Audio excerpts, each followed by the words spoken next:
Hello. Hello, hello. Hello. Hello, Internet.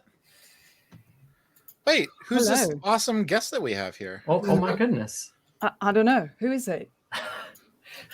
It's the fifth Who's person that? we have yet to bring into the stream. Who are they? How's everyone doing? Fabulous. How are you? Very How much do you- alive. Balra, those Very are the well. vibes I'm feeling. I was actually trying to figure out how to get our channel pet to be one of the panels, and I can't figure it out. So That's okay, that's next time. it's very sad. Component panel activated. What have I done wrong? Is it a Digimon? Kind of. It's cute. It's really cute. He's like. While Katie's figuring that out, do we want to start by like addressing the elephant in the room? I don't see any elephants, but sure. Last time we were here, we talked about TTRPG things. And the last week? Has it just been a week? It's been Or has it been a decade? I cannot tell. a really long time. Time is a construct that eludes me sometimes. That is fair. Yeah, I'm actually... Oh, go ahead. No, I was just saying it's been a bit. And then 2023 started off quite bizarre for me, so... But I'm sorry, you were saying. Sorry, I got him. He's No. there. He's there. If you refresh the page, you can see the dragon. Okay, I'm done. And that was the real guest of the stream. Oh, goodness. We got there. We We did. got there. I'm back now. I've done the thing that I wanted to do. Hello, everyone. Are we gonna just start off, rip the Band-Aid, and talk about? I feel like, we like our previous conversation was all about like TTRPG stuff, right? And it feels like we should just kind of like do that real quick and then talk about like more fun things. But I am curious, Balra, like you are a published TTRPG author. You have done this before. This is a thing that is I don't know. It's it's in a space that is familiar to you in a way that Katie and I have gotten a couple of things published, but in smaller publications and in a system that is now with a publication company that is actually moving to its own system at this point. So it's it's transitioning away from anything Wizards of the Coast related. So I'm curious from your side, and your experience, like what has been, like the sort of the catching up process been like, and what are your thoughts on all of this? And then if no one else wants to say anything, we can just dart immediately, make a hard right turn and go off and talk about other things that are maybe more fun for all of us.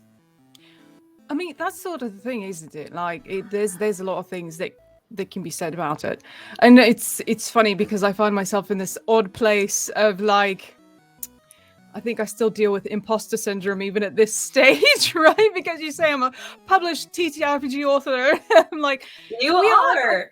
I've written a couple things and I put it up, and I'm like, oh right, that's how publishing works. Categorically. Yeah, exactly. Yeah. But it's really kind of a bizarre phenomena because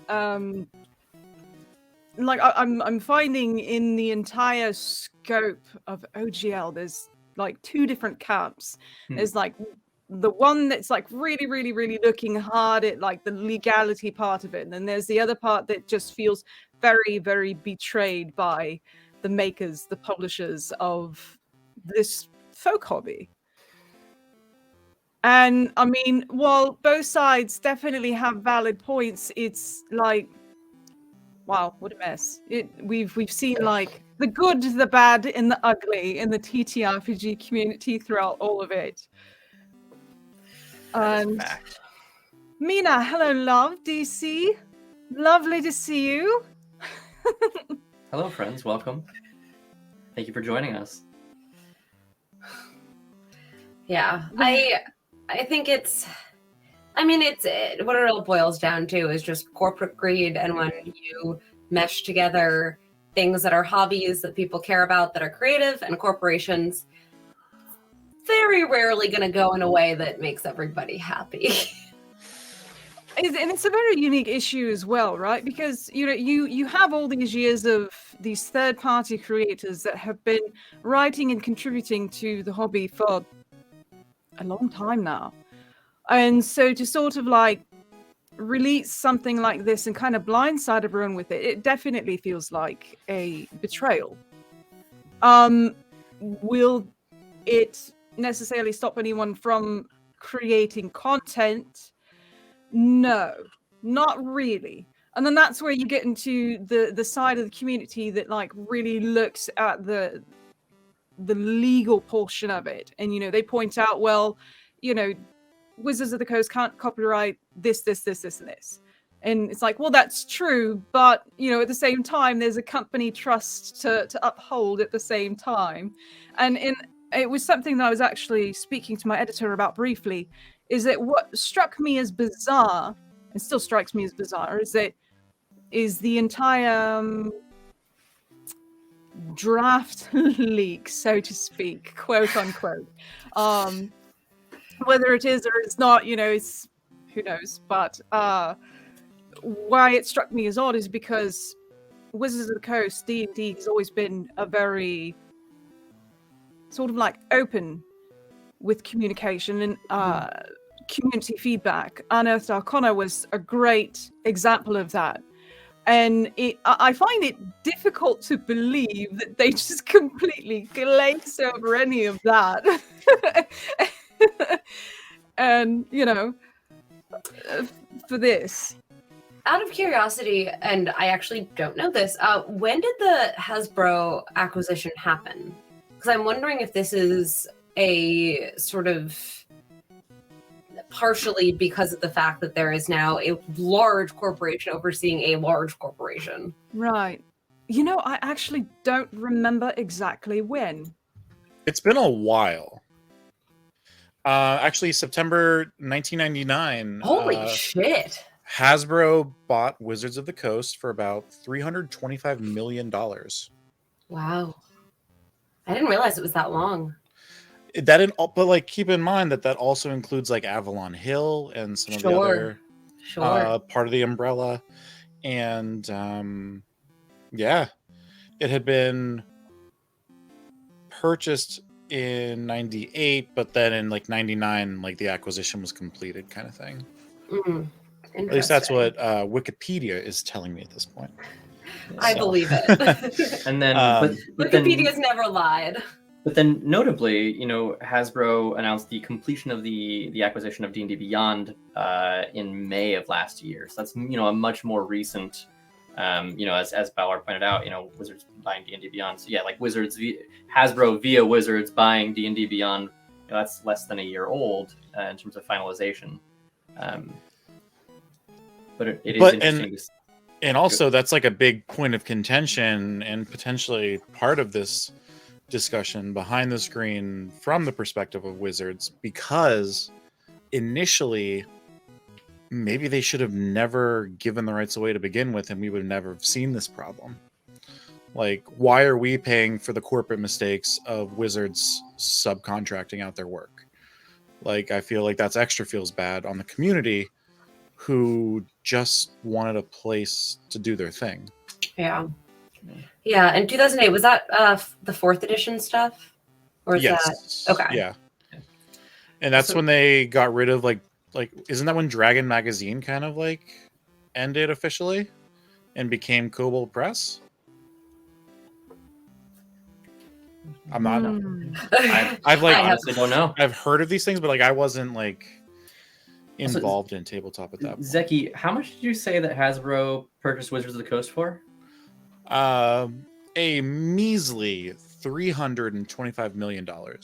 I do not know if that is adjusted for inflation or if that is just the Probably 1990s. Not. Yeah. I feel like very rarely do they show you prices adjusted for inflation.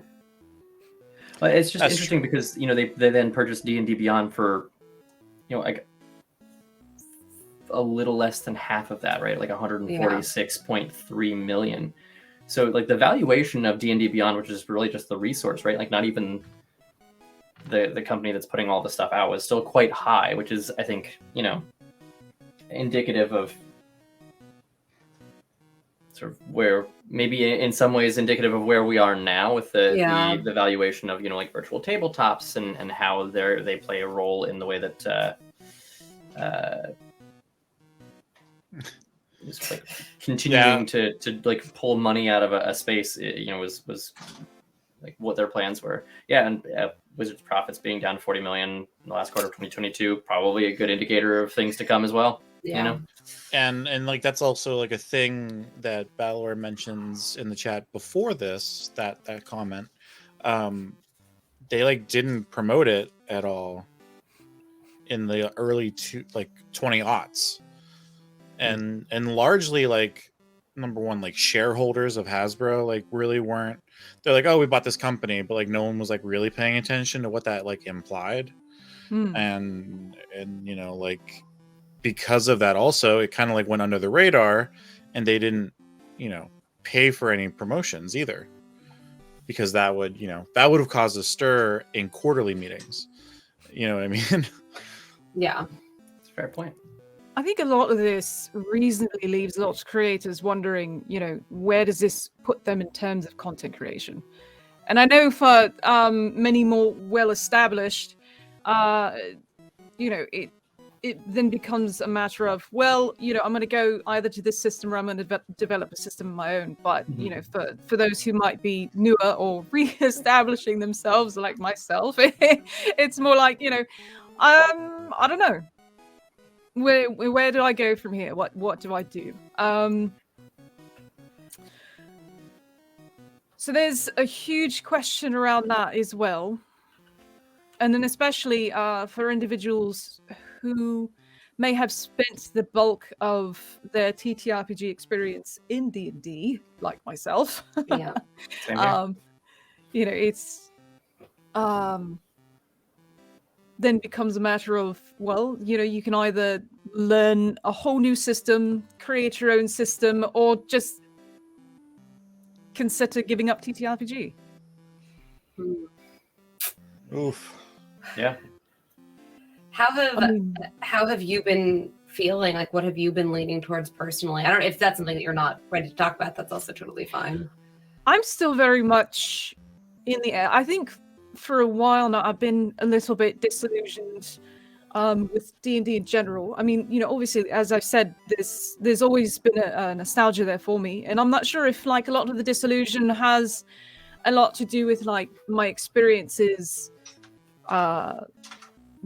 before leaving the community previously. That's fair. Because of people whose names shall not be named. Voldemort. You said the thing. I did. But yeah, and then maybe it had part to do with that. Maybe it had part to do with, I don't know, struggling to keep up. I don't know. I'm not really certain. So there was sort of a question mark there. Not to say that I haven't had heaps of ideas, because I still have like a small journal full of ideas I've yet to write and publish. But it's kind of like, where do I take those ideas now? It's a great question. Yeah.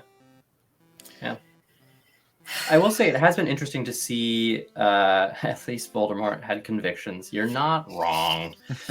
But it's been interesting to see how many people are like, okay, we're gonna go spin up our own thing. And I will say, as much as it is unfortunate to sort of see all the things that have happened in a way that, like a giant corporate entity has just been like, you know what, we're going to try and squeeze every last dime out of this space that we can, with no real understanding or appreciation or respect for what it actually means to people. Because it's not, for a lot of folks, it's not just a hobby. It's, it's how they learn to communicate with other people. It's, it's part of like who they are. Like I am a dungeon master. It's not like this, play D&D and run a game. It's like I am this thing, right? There's like a self-identity within this space, and I think that when you try to wring money out of someone's like a piece of someone's identity, it becomes a much more squirrely topic. But it's been really cool on the flip side to see so many people be like, hey, you know what?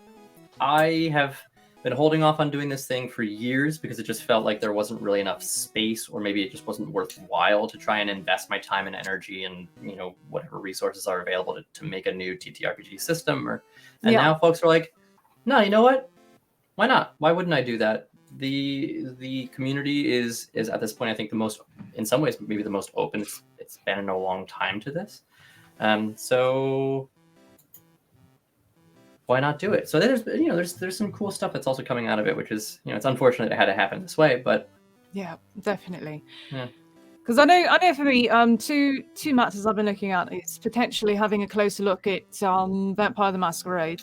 And then I've also had a possible system in development that I had been developing with my personal table for years, but it's been, you know, I think, Ben, you summed it up very well. It's like, is it really worth the time? You know, is anyone really interested? Is this something worth putting out there? And I'm still undecided as to whether it is not. There seems to be a lot of folks that are doing it as it is, but one big positive that I've been really happy to see is that I've been seeing a lot of other tabletop groups, companies building their own systems that are coming together to create an open system. I think it was Paizo that actually posted about it recently. And so, you know, I'm hoping with movements like that it will really move the TTRPG space in a very positive direction. Because, I mean, let's be honest, with the advent of the internet and then, you know, information becoming so accessible, this was not a thing that the TTRPG community had to contend with previously. You know, it was very niche. It was sort of like in the rooms of our homes, in the basements of our parents' houses, or in the gaming stores. But now, you know, it's like, it's so widely accessible. Now we are faced with unique challenges with the information and the products that we have. Yeah. And so I'm hoping that all of this will sort of help the TTRPG scene as a whole find ways to address those challenges in the right way. Yeah. I agree with that. Also, just very quickly in chat, we got a request to re-intro Balra since Sandarik joined a bit late.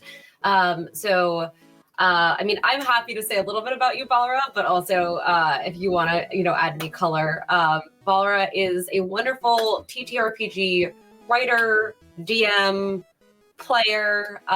She streams over on her own channel, which is, I believe, also Balra VT on Twitch. Plays a lot of different things, chats with people, has the most beautiful voice I think I've ever heard in my entire life, and is generally just incredibly smart and very interesting and wonderful to chat to. Balra, is there anything else that I have left out in that introduction? You've been far too kind to me. It's very sweet of you. I think that was just all accurate. Katie's such a beautiful person. Although there is a disclaimer, you have to give the warning label that I have an unhealthy obsession with horror. Also true, yes. That's totally part of the whole package, and everyone knew this, and even Ben accepts it, which, you know, It's true. Yeah, if you That's can a get lot. to accept no, I just turn, you know, you know, sometimes it's like, okay, audio only is maybe the better way for me to go, and then I don't see. I know I still owe you guys a horror stream. Why? we're gonna do it. We're gonna play like Dead Space or something. It's one of my guilty pleasures. It really Ben, is. why don't you I play with love horror. Balra? Honestly, we could do that. Yeah, that'd be really absolutely. fun. Yeah. I'll just watch you play and scream like a very small child on a regular basis at every jump scare. That is fine, but I still think we should definitely do like an in-person, like film you with the VR headset on. Oh No, yes, I would no, really like I to will do not that. do a VR headset. Do like Resident Evil. Nope. No. Because I've done that with a VR headset, and it is terrifying. I am Maybe if you dance hard enough, we'll say you don't have to do it. I have been streaming a little bit less since I came into 2023, so that I could focus on writing and like YouTube videos at the moment. Oh, that's awesome. So I've kind of like bombarded the amateurish production streams in the meantime. I hope you folks don't mind. Not at all. No, I mind so much. How dare you? Oh, my arm. Oh, It only okay. twists so far. I'll go then. Actually, I'm curious. Is there anything in particular that you're working on that you'd like to talk about while you're here? Yeah. Like, chatting? If it's the things that you're like keeping under wraps until they've reached a point of more, like greater finalization, then obviously no pressure. But if there's anything that you're doing, and we can sort of like leave all of the nastiness of the last like week and a half behind and talk about other more fun things. So you can start there if you'd like. I could say that like I've been dancing between two projects. One is cyberpunk, specifically cyberpunk horror. Ooh. God damn it! I'm interested. Let's. We'll go back to that. Sorry. and the other one is more of a Middle East and East Asian fantasy. Cool. Oh, very cool. That is also very, very cool and something I'm also interested in. And are those writing projects? Yes. Ooh. And there's been like a huge question mark over the TTRPG aspect, if I would make a TTRPG RPG setting for one of them, and if so, which one? Because I'm only going to work on a TTRPG setting for one. It's a huge undertaking. Just do them all. What? Are you busy or something? Come on. But yeah. That's fantastic. Also, chat is being so lovely. You folks are amazing. So sweet. Just going over there. Yeah. Just stick a bunch of chatty people in a spot and just let them go to town. This is wonderful. I do want to talk with Balra specifically. I know that last time we did this, we wanted to talk about improvisation and TTRPGs. Yes. And we did not have time to do that. So I want to make sure that we have some time to kind of dig into that tonight. Yes. Yeah, definitely. Because like I know that looking at the history of TTRPG, in general, it's very much a role-playing game. And I know that there are some folks that like to lean more into the dice rolls than others. And whichever way that you prefer is totally fine. But I would argue that even with the dice rolls, there is a spontaneity that you really have to learn to improvise with. Because I completely agree. You fail that check, then you need to think, okay, well, if this doesn't work, then how am I going to overcome this hurdle? Yes. Yeah, I feel like... Oh, sorry, were you done? Or were you not done? No, please, go ahead. Yeah, I was just going to say, I feel like that if you don't want to do a little bit of improv and acting, then like play a video game, because you can get those same mechanics from a video game that you get from a TTRPG without the like real role-playing aspect. And I mean, for me personally, that's what makes it super fun, is having to sort of take what the dice give you and roll with it and figure out like, what would your character do in that situation? And how do you interpret dice rolls and make them into story pieces? Yeah, and I found, because I've played it like both versions of the table, your dungeon crawlers and your role players, and I found that I greatly favor the role playing aspect, like getting in character and then just having the character banter back and forth. But this is where you, depending on who you have at your table, you can run into unique challenges. And this is really where the importance of improv comes in, because it's a collaborative experience. And I cannot emphasize collaborative enough. because as you play TTRPGs over the year, it's guarantee that at some point you're going to run into a player that just stops the narrative, and that is the opposite of what you want to do. Yeah. You really want to, in the one of the golden rules of improv, as you know, is yes and. That you take the conversation and you continue it. That's the idea.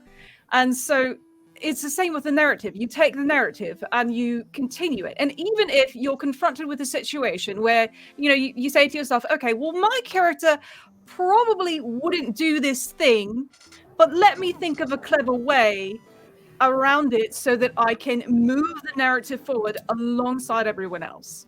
And to kind of emphasize what I mean, I'm going to reflect on a bad example from a previous player years ago.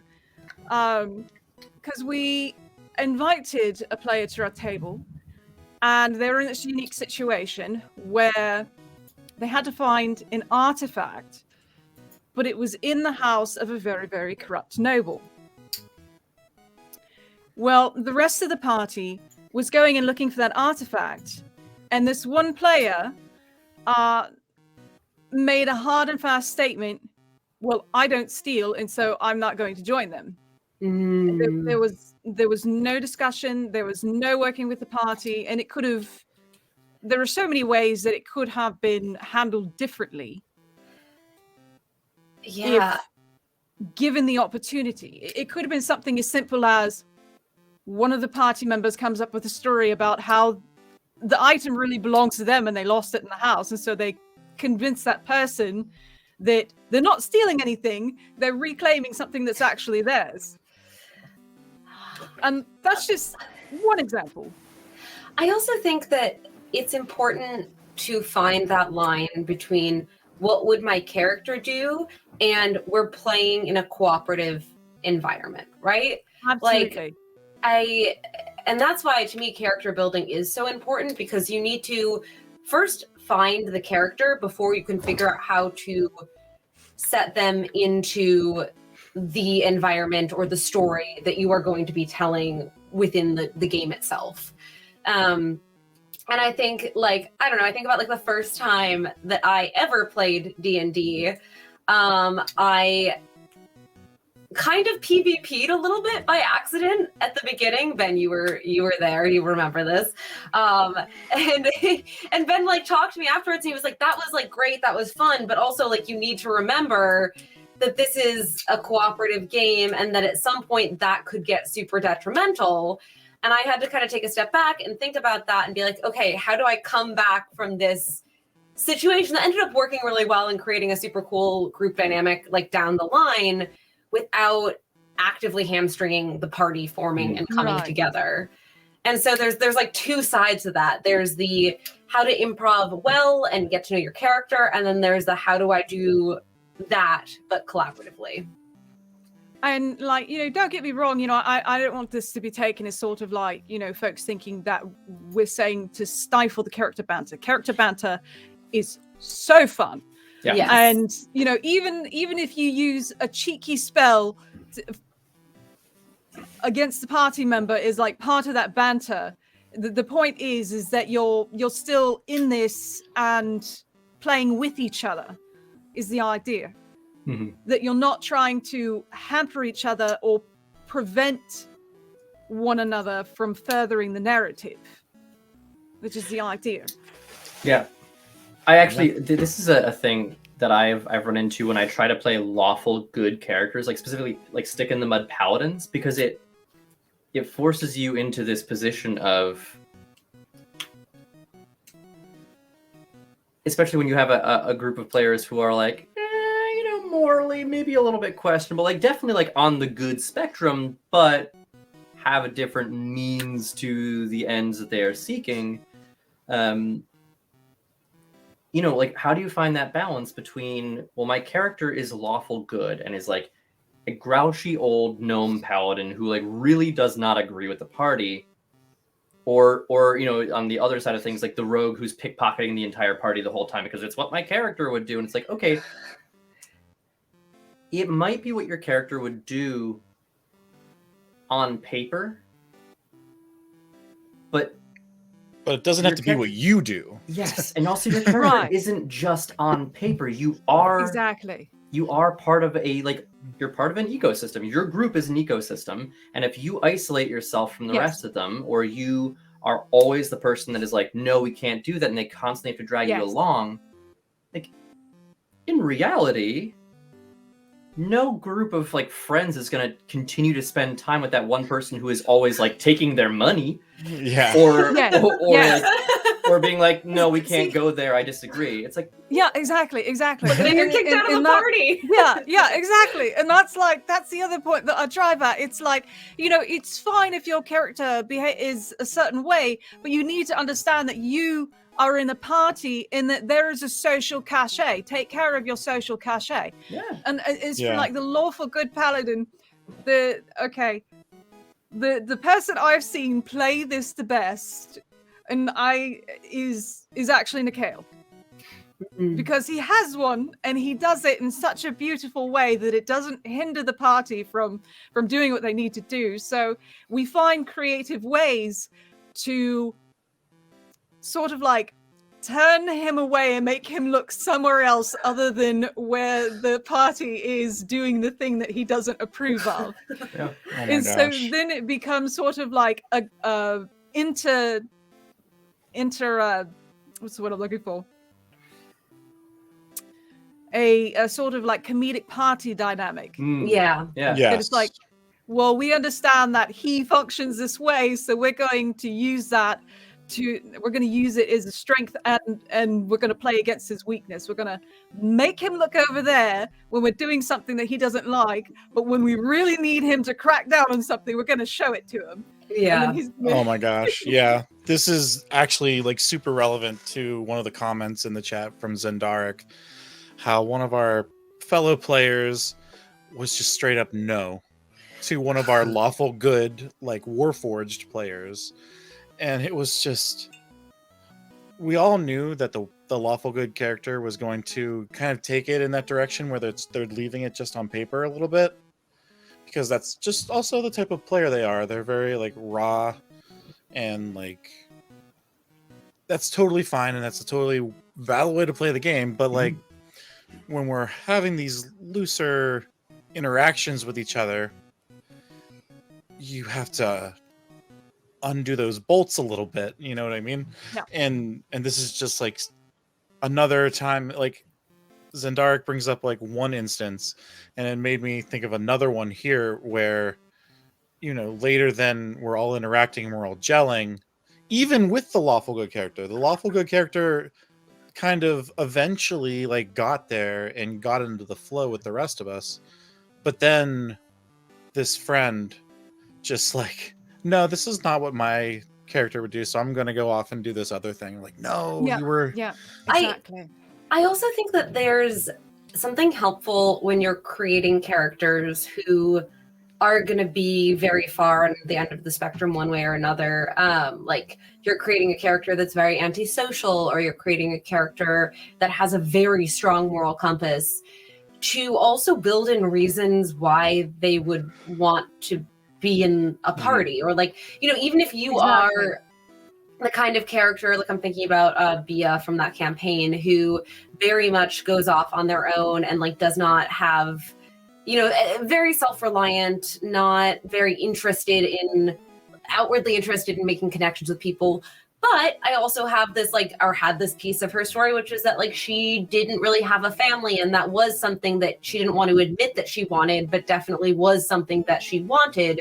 So it still gives a reason why she might gravitate towards a more motherly figure, or, gravitate towards a group of people who are taking care of each other, even if it feels like it's a little bit out of her nature, and she can still have those characteristics, but there's at least some sort of impetus for her to be in cohesion with other players. Mhm. Yeah, absolutely. And somehow, occasionally, like I said, at some point in your TTRPG playing, you're almost guaranteed to come across one of these players at your table eventually, if you play with a variety of folks, where they kind of get hung up on, this is what my character would do, they wouldn't do anything else, and they like really stop, they really hinder, and potentially to the point that maybe they even begin talking over the other players at the table. And this is like really not what you want to do. Mm-hmm. That's like another key thing when it comes to cooperative play, you can't do improv except that you consult everyone else that is involved in that improv. Because basically it's like you start the sentence, then you hand that sentence off to the person next to you. You don't finish the sentence and then complete the essay yourself, because then it's basically solo play, which is totally valid if that's what you want to do. But if that's what you want to do, go play solo, right? Yeah, go do the solo play. Yeah, like don't force 3 to 6 or more other people to like sit there and watch your solo play game. That's not exactly unless that's that's what you're doing and your friends have signed up for that. And which that would be includes totally splitting different. the party. Sorry. Yeah. Yes, that does. Yeah, absolutely. Splitting the party. That's one of the things I think. Like besides the mechanical disadvantage of splitting the party, we have the potential to have multiple people at a table just sort of like sitting there for long periods of time is really tough. I know, like with the past couple of sessions that we've had, which have been like the 0.5, like sort of figuring out the group dynamic and whatnot, one of the things that I've been trying to be really conscientious of is not making sure that the third person to get introduced is sitting there forever, because it's not a lot of fun, right? Spending I think on Tuesday, I think it took me like half an hour to get to Alex, who was the last person to get introduced, and I was like, man, that's a long time to just sit there, and I felt really bad about it. And it's it's one thing that's like just like not a whole lot, unless you're kind of everyone's in the party at the start and whatever, that you can do about that. But when you have players in the middle of a campaign or in the middle of a session choose to veer off, and then it sort of puts everyone else in that position, that's a tough thing to manage as well. I think that sort of is a big difference between, say, like a home game and a streamed game for me, where I think that you get some of those more cinematic moments, especially in a streamed game, where it's like you really want to intro each person and give them their moment. That's going to lead to people sitting around while those people are getting introed. Mm-hmm. And even splitting the party, if you're really focusing on that narrative storytelling, I don't recommend it, but sometimes it happens. Whereas I feel like if it's a home game that is meant to keep everyone engaged in playing, you really want to, like, if you can, start with everyone in one place. Just start with everyone in one place, because you're not recording this to share. This is not meant for other people to come in and watch and whatnot. Like, ideally, you have gotten to know your characters yourselves before starting. And like that intro piece, in a lot of ways, is more for the viewer than I think for the players themselves. Mm-hmm. Actually, while we're on the topic of intros, I'm actually very curious to ask the three of you all, because this is a thing that I have been sort of struggling with. Like my barometer for like a good intro versus a bad intro, unfortunately, is heavily influenced by the DMs that I really love to watch, who are like some of the best DMs in the world, right? So like, I'm never gonna pull that off, at least at this point in my life, because like I haven't been DMing since I was like 10. But I'm curious, when you guys are introing characters, how do you like to and chat, please feel free to also chime in. I know that there's like lots of experienced TTRPG players in chat. I would imagine all of you are, really, to some extent or another. Otherwise, why the hell are you here? Not that we mind, of course. If you're new to this place, it's okay. You can be here too. You can still hang. No judgment. It's lovely to have you joining us. But like intros are a tough thing to do, especially when you don't, sort of start with the, sort of like assumed group cohesion, right? Like you're at a tavern, you guys already know each other, you've adventured before. Which when I do one shots is typically how I like to set it up. Where it's like you can just say like you guys have worked together, for X amount of time, and then allow players to then sort of like fill in the backstory later by making comments when, oh no, we lost somebody. I might have. Anyhow, I don't think that they left. No, Look what you did. Sure, look what I can do. Scared them. I'm curious, like if you are introing characters sort of like one at a time or maybe in pairs, how do you guys like to do that?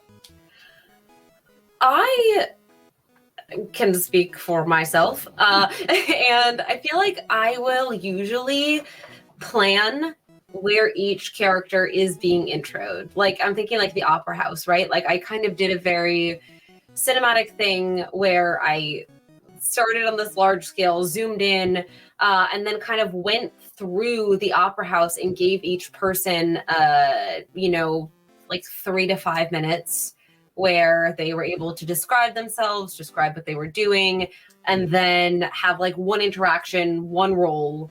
And then I would move through the opera house, move to another part of the opera house, go to that person, talk to them about what they look like, what they're doing, give them a role. What I did in that situation, what I like to do in general is have that role have some sort of significance to what's going to happen in the campaign. Like, for example, Zeki, I remember you were looking at your toolkit and your hammer was missing, and then turned out that like your hammer had been used to kill one of the people up in the balcony, which you found later. Did happen. Yep. That did happen. So like trying to tie in the one role that they're going to get to something important to the story, one-shot campaign, whatever it is. And then I try to bring them together as quickly as possible, which sometimes will be, like 2 come together, then 2 come together, then the 4 come together. But yeah, I feel like, but that was also for not a like long, year-long campaign. That was for a maybe 8-shot is what we're looking at. So it's different depending on sort of like what the goal is for the 1-shot or the 5-shot or the like 7-year running campaign where you want to really dig into every single person and get to know them as well as humanly possible. But that's just sort of the approach I take. Someone else can feel free to chat. Balra, what's your take on doing the intro thing? Oh, well, just throwing me under the bus. Okay. Oh, I mean, I put the flashing lights on first. Yeah, no, I would say for personal games, in my approach would be different depending on the purpose of the session. Like for personal games, I normally just like to hand it off to the player. What do you want us to know about your character? And that gives them an opportunity to not just tell us about their character, but also think about their character as well. Because oftentimes I run into folks who don't actually have a motive for their character. So I'm like, well, okay, so how do you want me to motivate your character through the campaign? Why are they here? What is driving? Why do they wake up in the morning? Why do they live life? Oh, so you start by giving everyone an existential crisis. Got it. Why are we here? I don't know. It's funny that you say that because some of my players have joked the same thing. But I think if I was looking at more of a streaming or a production, I'd be a bit more strict. In the sense that I would probably take a much more narrative and cinematic approach and try to keep especially introductions and descriptions of characters concise. Specifically what is important in the moment, it's kind of like the same sense of when you walk into a room and you meet someone for the first time, what are the first things that you notice about them? Is it the way they smell? Is it the silhouette that they have? Is it the really long and loud yellow coat they're wearing? And and then there's going to be a way that they carry themselves and a sort of demeanor that they have. And by standard, I normally introduce my NPCs like that. I like that. But- So you extend it to not just the PCs. Yeah. So I do make a regular practice of introducing NPCs like that. The drill says the way I smell like a barn after wild shaping. But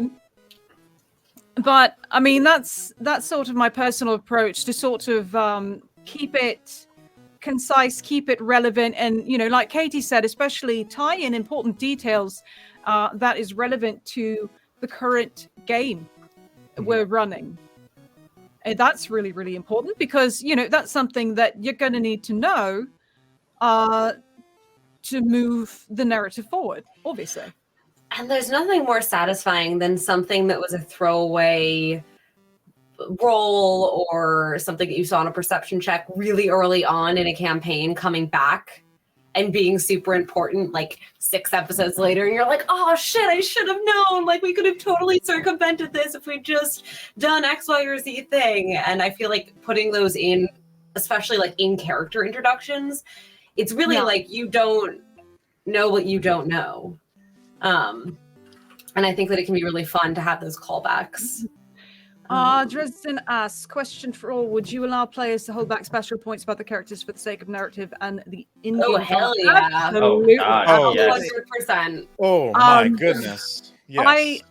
And in cases like that, I really like to have like the players communicate with me on certain things that they want to use for that narrative and game drama, so that I can help set that stage for them, for that to take place. Because when I know, I can help you do that. I was going to say, it's very important if you're going to do that the DM is in on it. That is my only caveat. Just make sure that the DM knows everything and then go buck wild with secrets. I do not mind. Yeah. Yeah, I absolutely. think one of the things that we actually did as a group before we have started to dive into our campaign here on Amateurish is we all had a meeting together with Ben and kind of did all of this. We came up with multiple different special points, as you're putting it, Dresden, that Ben specifically would ask us, and we would go over it almost as if it was like a list, like a numbered bulleted list, Like a therapy session too. It was also a little therapeutic, I won't lie.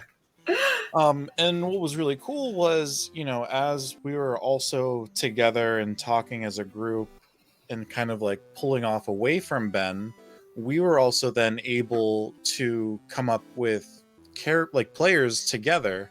And again, this is like pure improv at its finest, where we're yes-anding with each other on the side, coming up with these bonds and these connections that we have as characters. And right then and there that night, we all decided, so we're having 2 groups of 3, right? Yep. And that'll be a good way to then have us all meet. And we were talking about how for viewership purposes that was going to be important, and how it kind of chunked it out a little bit and was more digestible from a viewer standpoint. And then also it adds these moments where either between players or between the dungeon master or the gamekeeper or whatever and the player, they can then kind of I also call it pulling out daggers, putting daggers in. Yeah. So then not only can the DM pull the dagger out and relieve you of that tension, but also keep it in there and twist, adding more depth and layers to your character and your relationships with other players. Yeah. And I think on the topic of sort of character secrets and things that maybe not everyone knows, but the DM knows, I think about that session that we played with Jake as the DM, where Zeki, I don't know if you watched that one, but essentially Sure. Ben's character at Hello. the very end of our like big combat that we were having with who we thought was the villain turned around and started attacking us, and we were like, oh shit, Ben's the big bad. Okay. And that was super fun and totally just out of left field and not something that any of us expected. And it was great. It was a really fun twist for all of the PCs. It was fun for Ben. It was fun for the DM. And I mean, obviously, Ben and the DM had cleared it before. Ben didn't just turn around and go, "I'm going to kill everyone! Yay!" But it was great. It was really, really fun to play, and I'm all for those sort of twists and turns. The moment where oh no, go ahead, Balra, go ahead. I could never pull off that role that Ben pulled off because, because of my obsession with horror, everyone automatically suspects me. They're just like, yeah, it's definitely Balra. I'm like, when have I ever hurt you? Like we're just like waiting for you. I was super suspicious the entire time, for what it's worth. I rolled really well on a couple of deception checks, like obscenely well, which was very lucky. That's excellent. But those are moments that I really love when you give that information to the DM and then they put your character in this tense moment where the information you're trying to hide is beginning to bubble to the surface, and then your party members are starting to ask questions, and you're like, no, I don't know anything about that. Roll deception. Okay. And that's also why in those situations, you might want to work with the DM to give you something that gives you a bonus to deception checks or something. Like if you really want to make sure that those points happen the way that you want them to happen. Sometimes you have to, I don't want to say fudge because it's not fudging, but you got to stack the deck a little bit to let it play out the way that you're hoping for it to play out. To that point, like part of the way that it worked was because you rolled really high on your insight checks against my deception. So even though it was like, yes, I beat your thing, it was, part of it. And this, I think also, honestly, this kind of goes to what Dresden said, which is that those secrets and points drive great improv and RP moments, which is absolutely true because I was very intentional with what I said when I was lying to them. In sort of defending my stance and like justifying why I wasn't the person, even though I was, where what I said was, I forget exactly, but I sort of like towed that line where what I was saying was technically all true from my character's perspective, while not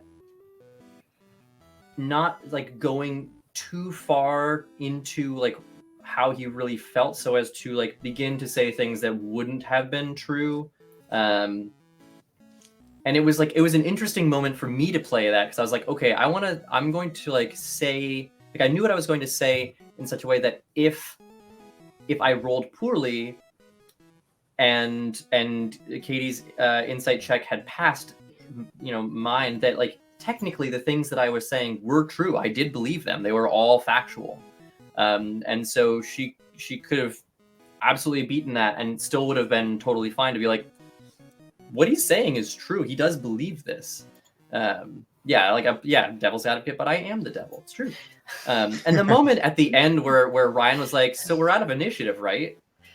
And I was like, so I pull out my guns and I was like, what the fuck? And it was like a really cool moment of like, so we're out, right? And there's just silence as Jake grinned. And I was like, oh yes, here we go. It was just like very, very, very cool.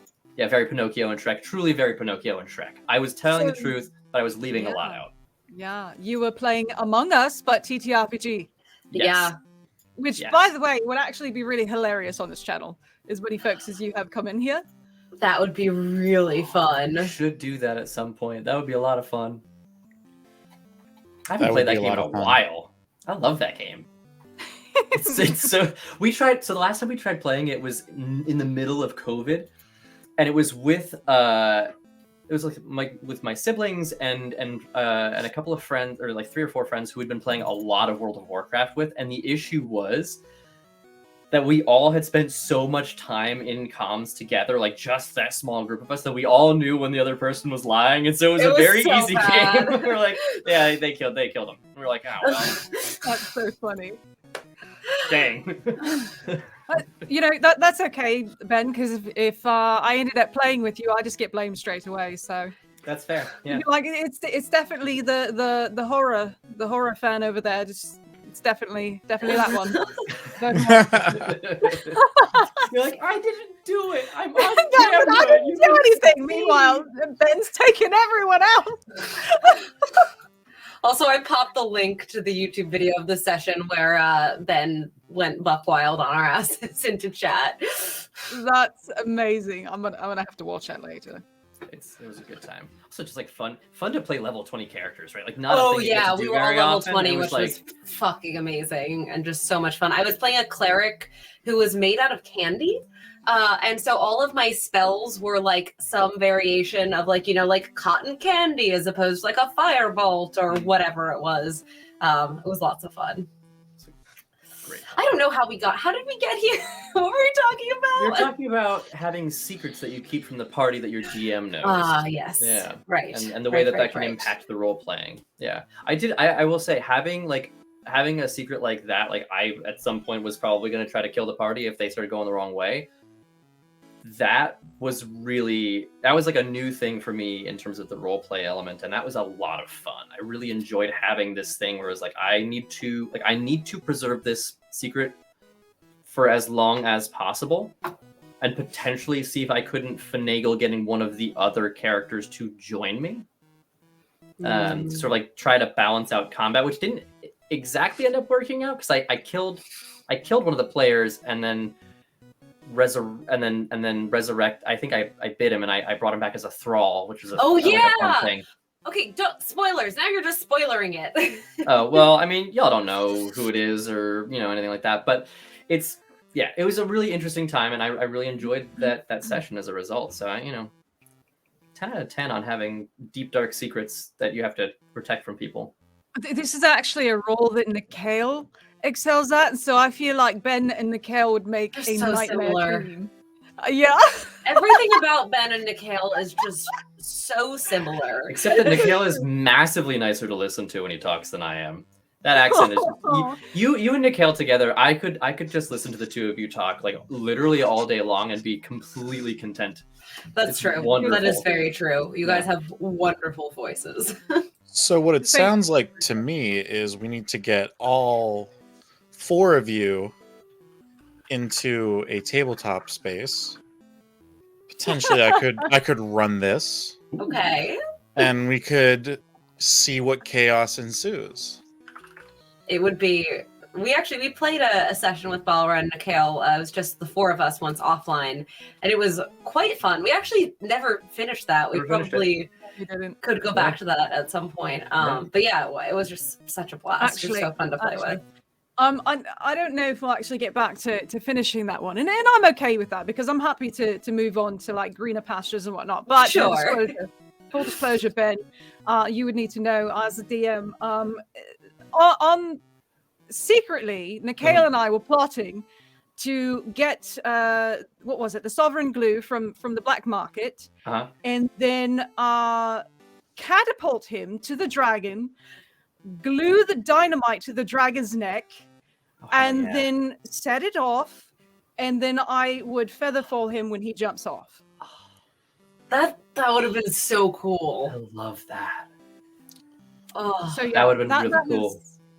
That was our master plan. I love that. Yeah, Ben just went ahead and threw a bunch of like level 3 characters against a dragon.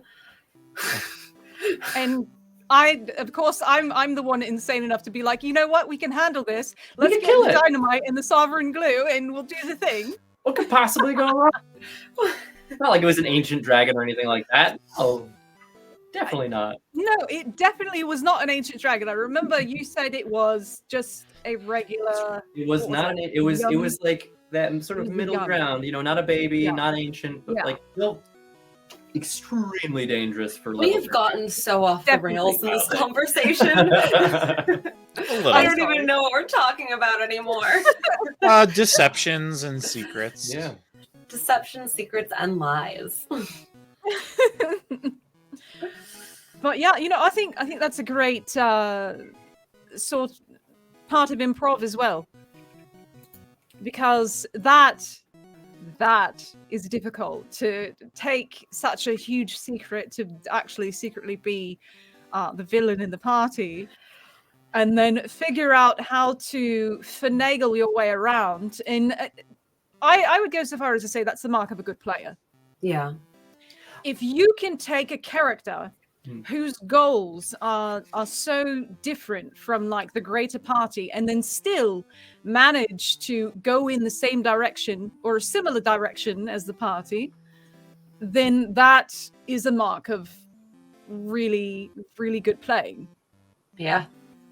I would completely agree with that. Ben, you were going to say something. I was gonna say, it also part of making that happen was that, and this comes back to the idea of being like so against what the party's doing that you sort of stop the narrative, where when we were planning for my character to betray the party at the end, should it come to that we were very intentional about how there were ways in which it was beneficial for me to go along, right? So like there's it's not just like oh, I'm totally against you, this is all wrong, da da da, and therefore I just say no. It was like, yeah, I had vested interest. I wanted to see if I couldn't maybe finagle getting one of the players to join me, or maybe a couple of the players.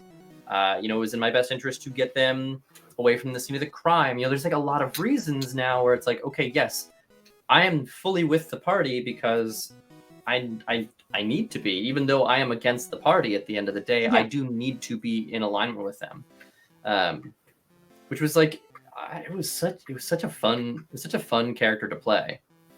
Yeah. Actually, that's makes me think of another interesting point, because when you're going through a game, you're always going to cross NPCs that you either like, you don't like, or you just don't care about. Mm-hmm. There's a whole spectrum of NPCs that you cross, and it's totally fine. Whether you like or don't like an NPC, it's fine. And I totally forgot where I was going with this. NPCs, you can like them, you can dislike them, you can feel neutral about them. I don't know. Right, but sometimes these NPCs can be key NPCs, and sometimes you might have to be a little bit creative in how you potentially work with or tolerate them. Yes. Mm-hmm. Yeah. Yeah. I think also like that makes the player interactions with those characters, like much juicier, where maybe it's because they're an abrasive person, maybe they have different views than your character, maybe they have like a different, just like a straight up different alignment than your character, which if you're playing a paladin, that might actually really mean something to you, that like what this person does, I find what this person does morally objectionable, or maybe how they do what they do morally objectionable, but they are like, we are working towards the same goal, or and like, okay, so how do you like get like, I think it forces you to also understand your character more. It's like, how do I get into the space where I can, as a player and as a character, reconcile these two different things? And I think that adds so much, because then you get to really understand like how you think about things in that character, and that I think is like, that's when you get the really good stuff. A really important part of it, especially when you're dealing with like a key NPC, for example. Maybe this key NPC has the item you need, or has information you need, or has the map you need, whatever it is. And it's really important. You have to sort of like put your character in this position and think about, how does your character get what they want? They need this thing. How do they get the thing that they need? And maybe they don't have any people skills at all. Maybe they don't have any charisma. So, their idea of getting the thing that they need is name your price. don't waste my time, name your price. Yeah. That's still a way of doing it. You don't Yeah. have to have people skills. You don't have to, do the persuasion or deception checks. There's a variety of ways that you can get it. And, ultimately that comes down to just how does your character work through unique problems to get the things that they need. In the same would apply, let's say that they need to secure a meal. They need to get a meal. And they need to buy the food off of this person, but they cannot stand the person that is selling it. It's like, well, okay, maybe you can't stand them, but you're about to starve, so you got to figure out how to get that food off of them. Yeah, I mean, it's so funny. Like, so many of these things are translatable into just like life. Where it's like, Exactly. sometimes you have to engage with someone on a fairly regular basis that you don't get along with super well. And it's like, how are you going to make that situation as painless as possible? How are you going to both meet the goals that you are working towards, which are apparently aligned in some way? And that's very much not just a TTRPG improv skill. That is a straight up life skill. Absolutely, because I mean, and it's fascinated me because I've seen the occasional rare bean of player that they come in and then they say and they do things in character that they would never dare handle in real life. They'd never handle such a situation in real life, and so at the end of it, then they're like, well, I don't know what went wrong, and I'm like, you really don't. Are you sure? Well, I mean, when you walk into someone's house, then you begin antagonizing them. Nobody's going to take that kindly. They're probably going to throw you out. Smash cut to, our first session where Katie tried to use Charm Person on one of the other player characters in and their it home. worked. And I work. did. And then I ran away like a little bitch. It's like, I mean, you can do that, but like, there will be repercussions for walking into somebody's house who, has done nothing to provoke these actions and then acting in a way that, like, objectively is like pretty objectionable. But it ended up working in the sense that, like, she saw it kind of as a cry for help from me. Yeah. And it was just even more kind of like fuel for me to be obstinate towards her. But we found a dynamic where it was kind of more like a mother-daughter sort of relationship than it was like truly, I want to be obstinate to you and undermine this party, and more like you can't tell me what to do, but also you have really good advice, so I'm gonna listen. Yeah, absolutely. But yeah, I mean, all these are really, really good rules in improv, to remember that it is a cooperative game, that there is more than just you at the table, and there needs to be more than just your voice speaking. And I'm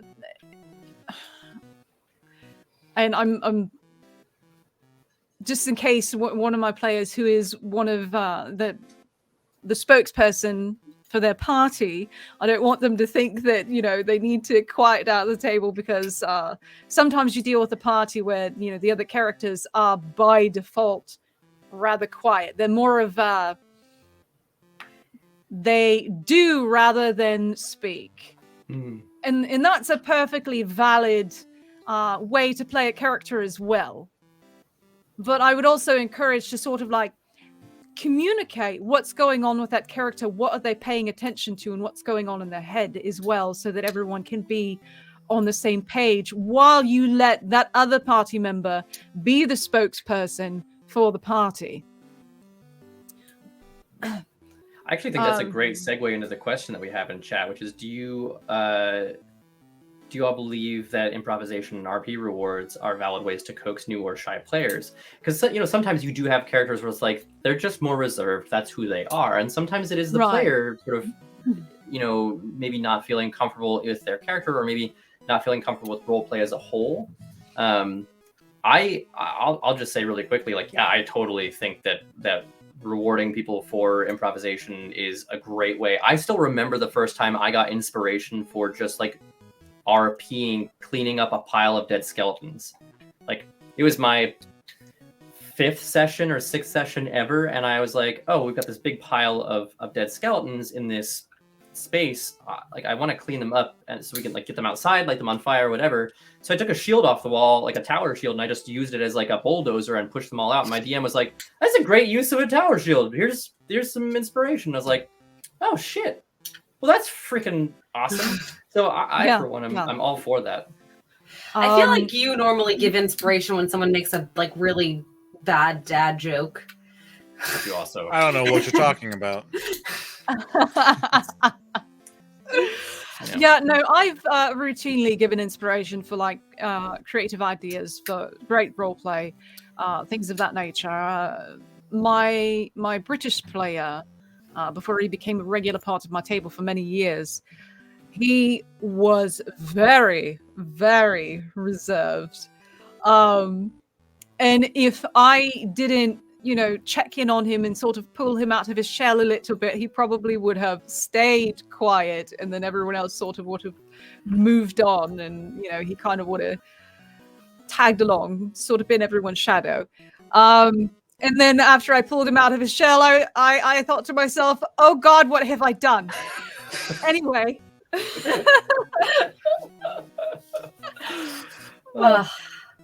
But yeah, definitely DM inspiration is a good tool to help with that. But I also like to go around the table and sort of check in with different players, especially if I see that one hasn't spoke up in a while. I like to check in and be like, so what is your character thinking? How do you feel about this situation? And then kind of go from there to first get them into the head of their character, if that happens to be something that they're struggling with. And then from there, be able to sort of work from, well, this is what my character is thinking and how they're feeling, to, well, now that I know that, this is what they're going to do, since they're feeling that way. Yeah. And usually that works pretty well. And, it's funny, I actually like that as a tool, not just for getting new players in, but sometimes doing that check in with the players and be like, what's going on in your head? What's going on in your head can be a good way, sort of like harkening back to what we were talking about before, of keeping everyone involved at times when maybe it's more focused on one person. Especially in combat, if combat's taking a long time, to do that quick check-in with everyone and like let everyone sort of state, like, what is their character thinking in this moment, to keep them engaged. I will do that sometimes just because, it can be easy to fall out of character if you have a long wait. And it can be easy to sort of forget what it is that you might be feeling or thinking or whatever. So that kind of check-in is really valuable even for seasoned players. Do I talk to my players first or just do that? Well, I always talk to the players, to sort of gauge how they're feeling.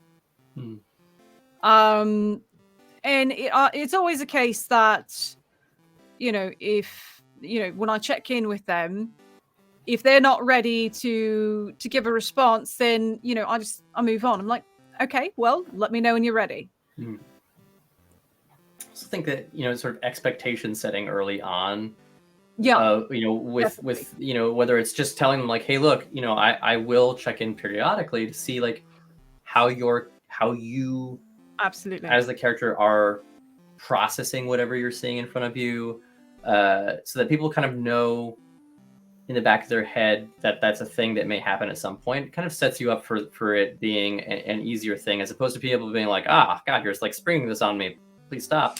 It's like, okay, maybe it hasn't happened in a while, but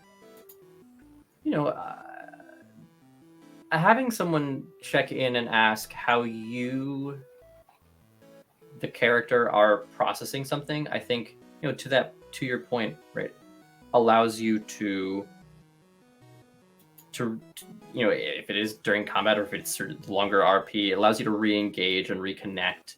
And sometimes you discover things where you're like, well, now that I actually think about it, because maybe they were busy daydreaming about, who knows what else, or, thinking about like, oh boy, I really hope that we get to like kill this person in a couple minutes. Sometimes you don't actively process what's happening especially in character, and sort of being prompted to do that and being like, hey, thoughts, feelings, what's going on, can allow you to have that moment of clarity where you're like, oh, I really disagree, or I really do agree with this, or whatever.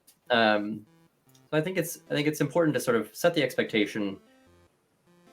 And then I don't know. I think I love checking in to be like, how does that make you feel? Well, that's the other thing too, right? Because to be able to have a successful game, you need to be able to communicate with your players. Mm-hmm. If I can't communicate with my players, then I become concerned. And obviously, like Ben said, setting expectations at the beginning at session 0 is critically important, and which is something that like I always like to try and do and open the stage. Like, do you have any questions? And even if you don't now, message me, or if you have any concerns, or if anything pops up during the game that you have concerns, whether you use an X card or whatever, or, for me in virtual games, oftentimes I will encourage folks to message me directly, because I always have my direct messages open, just in case they don't want to draw attention to themselves, because that's something that I know for me, if I have a concern pop up when I'm playing at a table, I don't want to disrupt the play and draw attention to myself. I'd rather just sort of discreetly message the DM and be like, hey, I'm not feeling quite confident with that. And so I like to leave whatever avenue open that folks are comfortable with. But, communication obviously is very, very much key, setting for those expectations and just sort of figuring out what folks expect and what they're comfortable with. And so those are the things that I like to try and answer again in session 0. And whenever questions do arise, for me, I'm always of the opinion of whatever makes you comfortable. Like, if this makes you more comfortable, we'll adjust to that. I'm totally fine, whatever. Yeah. Hey, Slade. Welcome. Hey, what's up, Slade? What's up, Slade? The important thing, Balra, that I'm kind of getting is that there is that communication, and it's not just mind reading, which sometimes happens at tables. People just assume that you're checking over character sheets or name your reason. I mean, there's a million of them, and I feel like a lot of what you're talking about with that is just having that good open line of communication. Yeah, definitely. Because obviously if you can't have that open line of communication, then how can you participate in a cooperative game when you don't communicate with anyone? It's just counterintuitive. It doesn't work. Yeah. And this literally just came up in my game last night. I had an offline but recorded game for a podcast. Without us? That's so rude, honestly. Sorry. And at one point, it was, I would say, 80% combat, in combat encounter for the session, and we only had an hour 20 hour 45-minute session, so just to give some reference. And at one point, we're still in this huge combat and still cracking jokes and having a good time and having this communication with each other. And at one point, we do kind of bait each other a little bit and kind of, just give each other shit, for lack of a better term. And we have this small little conversation in the recording where we talk about, honestly, it may seem like sometimes I'm against you whenever I'm creating these encounters and stuff, but at the same time, I also really love being your biggest cheerleader, because I want to see you do the cool thing. Mm-hmm. So, And I think that's something that I don't remember if we talked about this last time. I know I have talked about this. I don't know who I've talked about it to, but that's one of those things that I had to learn when I started playing TTRPGs is it's not like a 5v1, or if you're the DM, it's not you versus them. It's even when you are setting up these situations that are meant to test the party or be difficult or even be potentially deadly, it's still a cooperative storytelling game. And you as the DM should still want to see your characters do cool shit, and you should still want to see them get out of those deadly situations that you've made, right? Like, even if the intention is to create an encounter that is potentially deadly, you should still be happy when they don't die. It's very interesting, touching on this topic, because like right now, as I've been running a community Curse of Strahd, I have two different parties, and both parties have very different approaches. One is much more in the axe all the things, and the other party is much more into finding alternative solutions. So with one party, I find that I need to sort of tailor the narrative and the encounters slightly different and give them, more deadly encounters so that they feel engaged and that they feel challenged. Whereas with the other party, I need to sort of dial that back and then, give them some space to breathe and to think about alternative solutions that they might like to do. So that ultimately, they get the kind of experience that they want. Because, again, as we've said time and time again, it's a collaborative experience. That's what it's about. Yeah, and that's also, you bring up a good point, which is that every party is going to be different, and you cannot DM the same way for one group that you would for another. And if you're like, well, this is just how I DM, and like you either have to get with it or like not play with me, like that kind of, this might be controversial, it kind of makes you a bad DM. Because that means that you don't know how to work with people. It means that you have an idea of how you're going to do it, and that it's not about being collaborative. It's not about telling the story with people. It's about telling your story. Yeah, and I would also say the opposite is true as well. That if you're the type of player that's like, well, this is the way I play, you just have to deal with it, then the same is really true, isn't it? It's just kind of like, if you're very much a it's my way or the highway type of mentality, then is cooperative gameplay really for you? I mean, I think it's right there in the name, right? Cooperative gameplay. Yeah, exactly. There's flexibility, and also like knowing what the experience is that people are looking for, right? Because Balra, like to your point specifically, right? You have one where they want the things to be deadly, they want to be really challenged and be engaged that way, and that's an amazing experience, right? Like the feeling of like pulling a combat out of your ass. You're like, we have no business winning that, and it's like luck of a couple of rolls and a couple of key spells, and then you walk out and you're like, holy shit, how did we do that? That's an amazing feeling. Not everybody wants that. Some people just want to like tell a fun story and like have a good time without the stakes ever being remotely that high. And both of those are totally valid and wonderful experiences and can be just as satisfying in their own way. And to the point in the chat, like some people don't want their characters to die. Some people really want to start and finish with one character. And like, that's one of those conversations you have to have with your players beforehand, where it's the DM either says like, hey, I'm looking to run a campaign that's going to be deadly. Are you guys okay with that?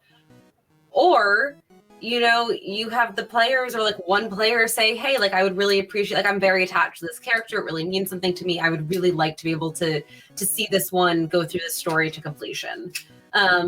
And like, I think both those things are very valid too. And again, it's just about that communication and collaboration and like understanding people's lines and boundaries and all that sort of stuff. Yeah, definitely. And obviously when you're dealing with a table of new players, there's going to be a bit of an adjustment period where, you know, they're learning you are learning them, you know, even past expectations. Yeah. You can talk and communicate in session 0, but there are still some things that, you know, you learn more about each other as you get into the game. So, and that's okay too. That's totally fine. Yeah. Don't run Tomb of Annihilation if the party is level 1. Yeah, facts. And you know, Curse of Strahd is a really tough campaign as it is. So usually, you know, I like to have sort of a first tester encounter to sort of like gauge how parties will work together in the combat, so that it informs me how I need to tailor the rest of it. Yes. Completely agreed. And then, like, I don't know, I think about we had a situation. It's not a situation, that sounds like it was a bad thing, but we had an instance with our same group that we had played actually Curse of Strahd with, but doing a different sort of dungeon crawler, where my character got just completely like unlucky with rolls and essentially died in the first episode. And I chatted with the DM, and he was like, this is episode 1. You spent all of this time creating this character. They don't have to, like, we can figure out a way to sort of bring them back from this so that you can keep playing with this character that you have found. This was my first time ever playing a rogue, so I'd specifically made this character to be able to experience what it was like to play a rogue.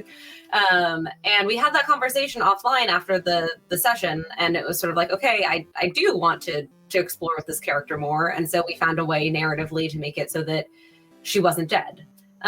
Which is not to say that I'm the kind of player who never wants my characters to die, but it was in that specific situation I really wanted to do more with the rogue, and I wanted to do more with that specific rogue that I had spent the last, 2 weeks creating, and just being able to have those open dialogues between players and DMs, I think, are super important. Yeah, absolutely.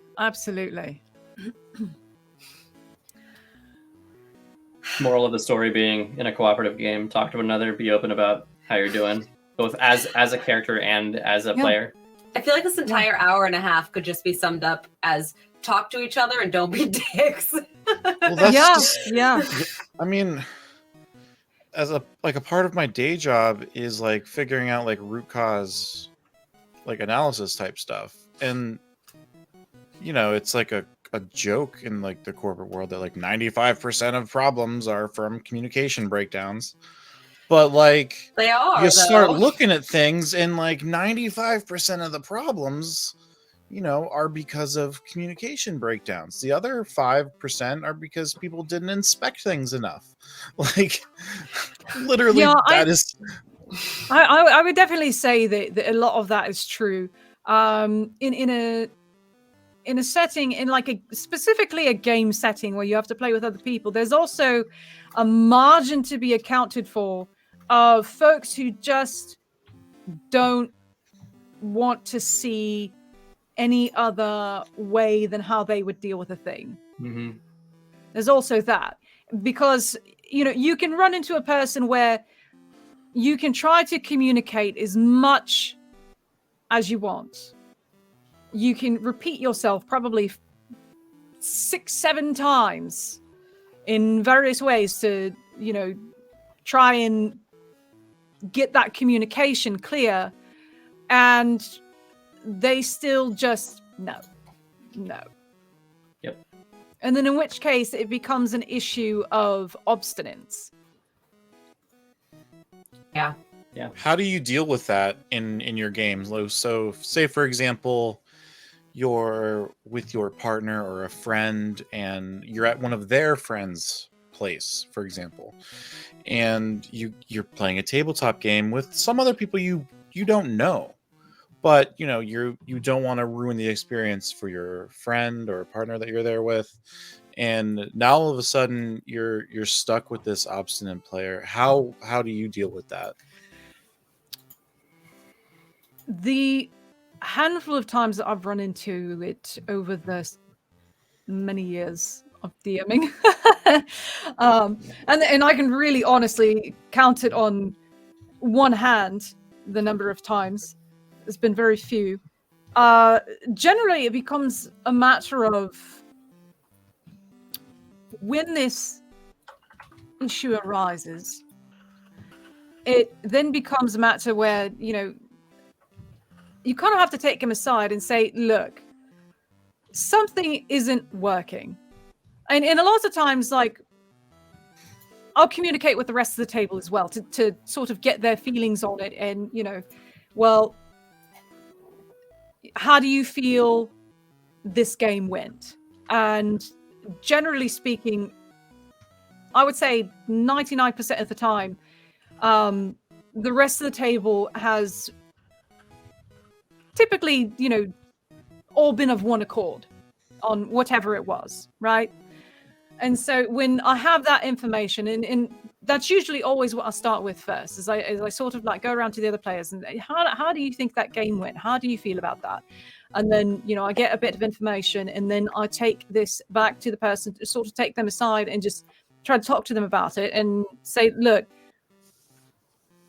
this is the general consensus at the table. You know, I don't like pull all the people together and then like to bully them with all the other players. That's not what I do. I take the information, then I try to, you know, speak to them one-on-one and say, look, this is the general consensus of the table, and we need to see if we can work this out. And on one occasion, when I tried to do this, the person absolutely refused to talk and just like, they were like, no, and they were out. And this other time, generally speaking, they normally show themselves out the door when I try to talk to them. That's usually the way it goes. Because at that point, like, what's the point? Yeah, exactly. Like, why are you here to do this if you're not willing to play with the rest of the group? Like, you know, I just find it personally, I find it very confusing. Because usually the sequence goes is that they become unreasonably antagonistic at the table. And so then we try to do a bit of damage control. And then, you know, I kind of collect a bit of data from the rest of the players at the table. Like, okay, so how do you feel about the way things went? And then when I take that and I try to talk to the person, then usually the person just kind of, you know, puts up a wall, and then they leave. And then that's that. So, you know, like Ben said, it's pretty much like, what's the point? Why? I mean, we all come together to have fun. That's the bottom line. Yeah. Mm-hmm. If your idea of fun is antagonizing 4 or 5 other people,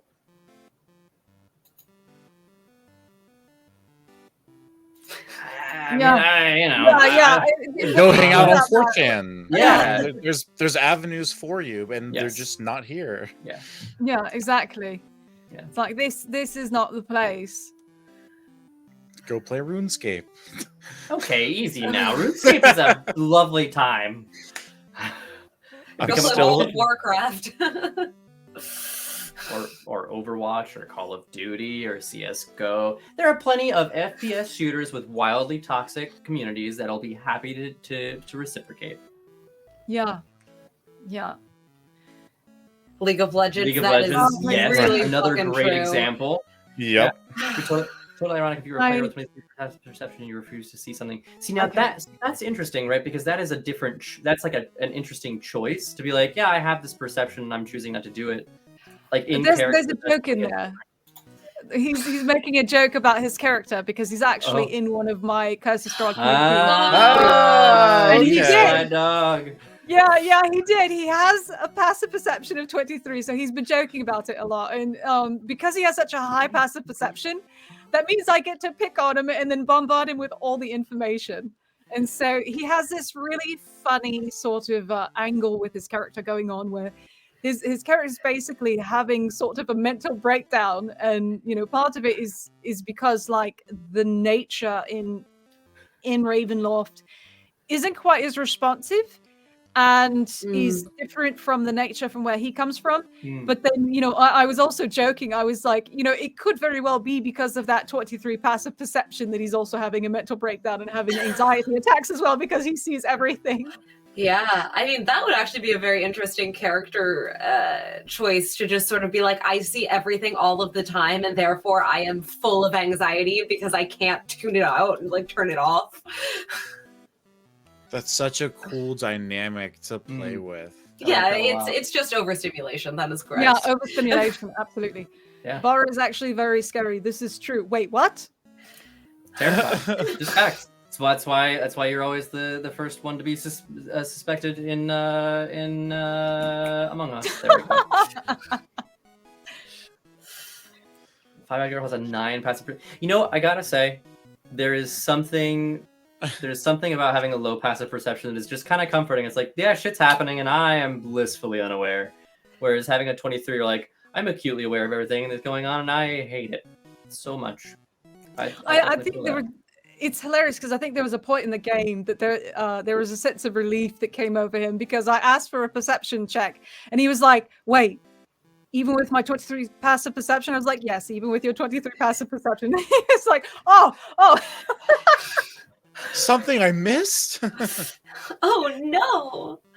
But I do think that there's actually something in there that would be interesting to talk about, which is like the way that character sheets inform roleplay, right? Because there's the piece that's just sort of like, okay, yes, of course, we're a cohesive party. We need to be working together. Even if we have a character trait that makes us not want to be in a group, we still need to find a way. And then there's also this stuff where it's like, I have a 23 passive perception. I have a tail. I have, a -2 to charisma. What does that mean for my brand of improv and the style that I choose to go with as I'm playing this character? Yeah, definitely.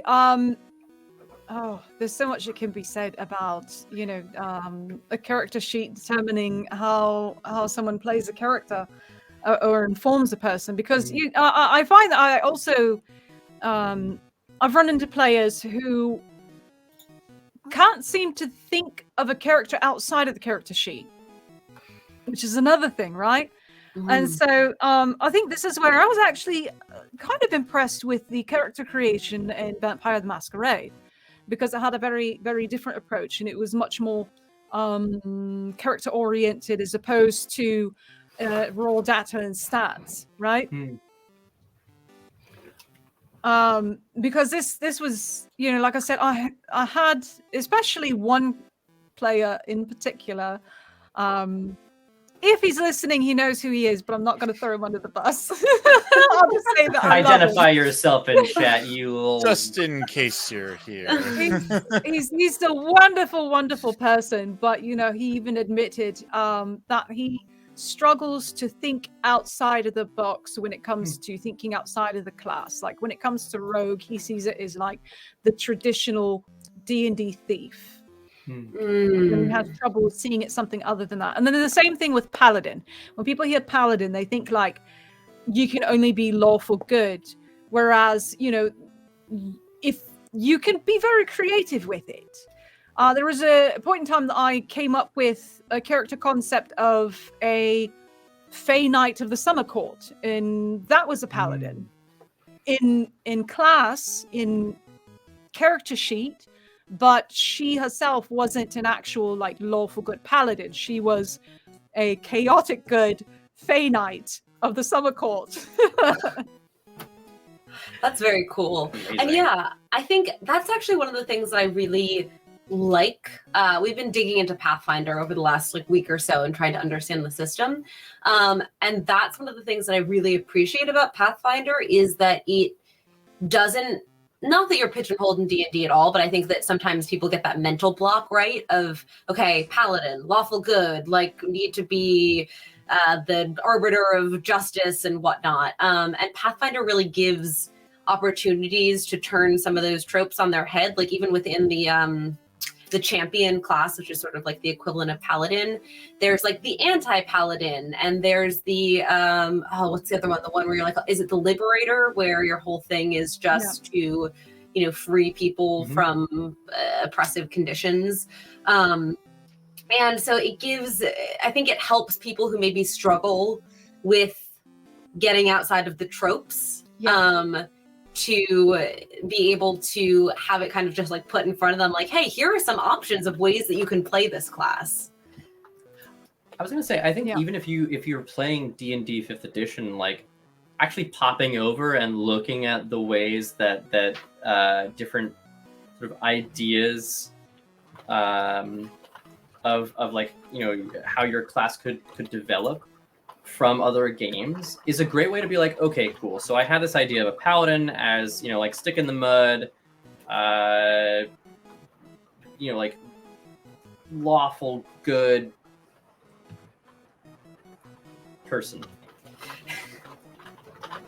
Go, like there are so many other games out there that have so many other different takes. Like why not pop over and just read them? And mechanically, it doesn't have to change anything about how you structure your character, but it might give you an idea of like, oh, you know what? Maybe I do want to play somebody who, like, the reason that I'm a paladin is because I'm a paladin of, like a paladin of freedom as opposed to a specific deity, which I think also, there's the whole idea that like a paladin has to be the like devotee of a deity. Is like, okay, what if you're just incredibly dedicated to this idea, and your dedication, right, rather than your power coming from without, power comes from within, and so that's why you have divine smite, is because like you believe so fervently that people shouldn't be enslaved or bound or chained, that like you are the source of that, and and you can sort of like, you can then toy with that idea, and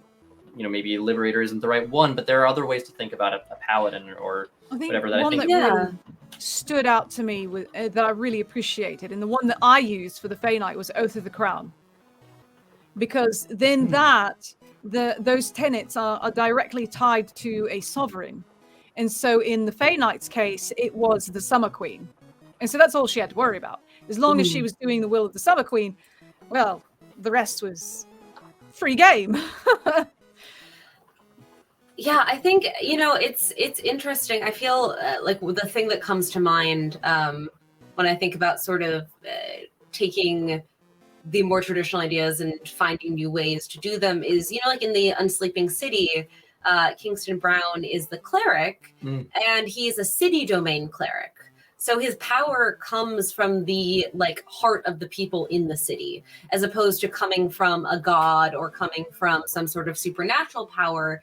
It all comes from the collective power of New York City and of the people who live there and their wants and their dreams and their aspirations and all that sort of thing, which I think is a really interesting way of taking a cleric, which is very traditionally like, okay, this cleric worships this god gives them their power, and therefore now they can heal people. And that's like that generic trope. The other thing I was going to say is that something that can be a useful exercise for players who are maybe struggling to decouple those ideas is having them create a character first and then being like, all right, now how do you fit that character into this class? And pick a class that doesn't seem like it's the most obvious, right? If they create someone who is, grew up on the streets and like stole food to whatever get by, blah, blah, blah, make them a warlock. Don't make them a rogue. Like give them sort of like juxtapose whatever they create with the class that you then ask them to fit it into. And that can kind of stretch sort of the imagination a little bit to think about how would you couple these things that don't feel like they should be coupled together. Yeah, exactly. And that's something that I've frequently said in for those who can begin character creation this way, I highly recommend it. I always start with an archetype. What do I want to get out of the character? What do and Katie gave an excellent example, of course. But when you think about a sort of archetype, like maybe you want to play a sort of isolated scholar. Maybe you want them to be a hermit. Maybe they're sort of a medicine person that's been holed up by society, away from society, or at the hilltop of a society, and doesn't really mix with people. And then start thinking why, and then think what fits that, and just keep going from there. And then so now you started with an archetype and built a character before you've ever started thinking about a stat sheet. Yeah, I mean, that's genuinely usually how I character build, is I come up with who they are, and then I'm like, oh, and they're a warlock. Or even the character for our core campaign. And granted, we're transitioning all this to Pathfinder, so this is going to be moot in a moment, but she started out as a cleric, and I had this idea that I wanted to multi-class her into druid. And I realized really quickly, because she's been doing all of this studying and she has been spending, months in libraries, I was like, oh, no, she's a wizard. Obviously, she has to be a wizard. She's studying these books, she's learning magic, and it completely changed the way that I was planning to build out this character. It would be hilarious. Something I would love to see, and this is an idea for a character, if anyone ever decides they want to do this. Instead of a wizard, have it is like a sorcerer that's in a wizard college but never studies. And all of I have seen this played before by Zach Oyama on NADPod, where he plays a sorcerer who is at wizard school, and he's just like a chill dude who's really good at magic and he just kind of fucks off at school, but because he's a sorcerer, he's like one of those guys who doesn't go to class, doesn't study, doesn't turn in work, aces the test. And also Zach Oyama is a phenomenal role player and improver, just phenomenally talented. Plays this wonderful kind of surfer bro who is a sorcerer who just goes to school because it's what he's expected to do, I think, by his family. I don't know, it's been several years since I listened to this particular thing, but what a great character. And I think he ends up becoming a professor at the school, sort of long term or something along those lines. He's I don't really know how I ended up here. All of his colleagues hate him for it. He's like, look, we are studying so hard. What are you doing? What are you doing? Get out of the school. I'm just super fucking charismatic. The magic comes to me. Which is a whole other conversation around, spell casting modifiers and where things come from, which is a whole other conversation we could get into at another point in time. But yeah, that is such a fun character idea, and I really loved seeing that once and being that's something to throw on the back burner and play that someday. But oh god, what a fun time. I have good ideas sometimes. Crushed sometimes. It. What a such a good idea. But again, it's those sort of look for the not obvious, right? Look for the sorcerer in the wizard school. Mm-hmm. That's sort of what you should. You don't have to. You can always make a very traditional character, but it's very fun sometimes to strive for those absurd combinations, and those end up being some of the more fun things to play. And then there's something to be said as well about playing the classic characters, but doing it, giving it its own nuance, doing it quite well. And obviously, one of the ones that I have a lot of fun doing is the snooty elf wizard, because it's difficult to play that and then make it endearing. Because a lot of folks, when they want to think snooty elf wizard, they sort of just make them dislikable, and it's but you need redeemable characteristics in this character, and so that becomes the challenge, is being able to do it in a way that it's I really don't like your attitude, but you're really useful, and you actually have a really kind heart, and I hate you for it. Be so much easier to just dislike you across the board, and not worry about it, and instead yeah, exactly. I mean, one of my favorite characters that I've ever played was a Goliath barbarian who was just dumb as a bucket of rocks, wears a loincloth, is just he's always literally quite literally oiled up, so he's glistening. But the thing that I did with him was like so stupid, except when making like perception checks that had to do with combat. And then he just like a switch flips, and he can tell you how long ago it happened, how many people were involved, what the weapon types were, like how, like all of these like really weird things. And he comes back to and is like, what just happened? Has no memory. There's like this like other part of his brain that is just totally separate from like his normal day-to-day functionality, where it's just like he just knows fighting really well, but he is not consciously present when his brain like goes into overdrive and is like singularly focused on telling you what happened, which is like a fun like thing where it's like, yeah, I can give you all this weird information about like only this one thing. I can't tell you, like if I look at tracks, I'm useless. But if they were fighting, you're gonna get so much information. Yeah, when the zoomies hit, seriously. Yeah. Yeah. Like it's great so good. Yeah. That's actually one thing I'm looking forward to with the A Tale of D20's campaign coming up, because I'm playing a halfling rogue, and now that we're like converting to Pathfinder, I'm also like flavoring it up with like a tiefling heritage. Oh, that's so so cool. I now get to be a tiefling halfling, which is like extra cool. And I'm excited to take that classic trope, you know, the Bilbo Baggins, and see how I can like, you know, subvert it a little bit, or like put it on its head, or really make those tropes sing in different ways. Like, you know, you take it in that direction, and then, you know, it has this arc. Maybe you take the arc in a different, you know, a different trajectory.